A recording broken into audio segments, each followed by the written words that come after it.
المناطق الغربية لميانمار تتعرض لإعصار كومين الذي صاحبته فيضانات ناتجة عن غزارة الأمطار الموسمية خلال الأسابيع الماضية.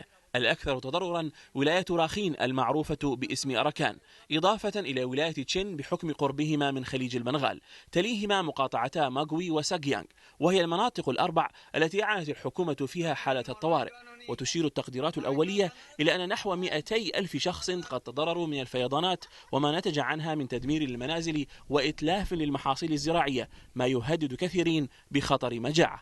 وما زاد الوضع سوءا بالنسبة للروهينجيا أن كثيرا منهم قد شردوا من منازلهم بسبب التوتر الطائفي في ولاياتهم منذ 3 أعوام. وتتحدث أنباء عن فيضانات تتعرض لها مخيمات نزوحهم في بلدة ستوي، إلى جانب غمر المياه لقرى بأكملها في موروكو وكياكتاو ومانغداو وبوثيدونغ، حيث تقطن الأقلية المسلمة.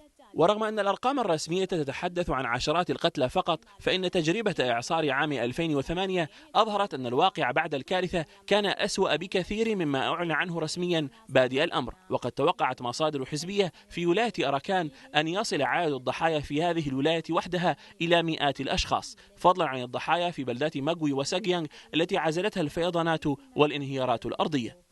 إذا شح المعلومات وصعوبة الوصول إلى المناطق المنكوبة هو الإشكال الأول الذي تواجهه جهود الإغاثة والإنقاذ. لهذا فإن المنظمات الإنسانية كررت تحذيرها من أن الصورة لم تكتمل عن حجم المأساة، فمناطق عديدة لم تصلها فرق التقصي أو الإغاثة حتى الآن، في ظل افتقار ميانمار لمنظومة ثابتة ومجربة للتعامل مع الكوارث، خلافا لكثير من الدول المجاورة الأكثر تواصلا مع العالم الخارجي، الأمر الذي يسهل تقدير المجتمع الدولي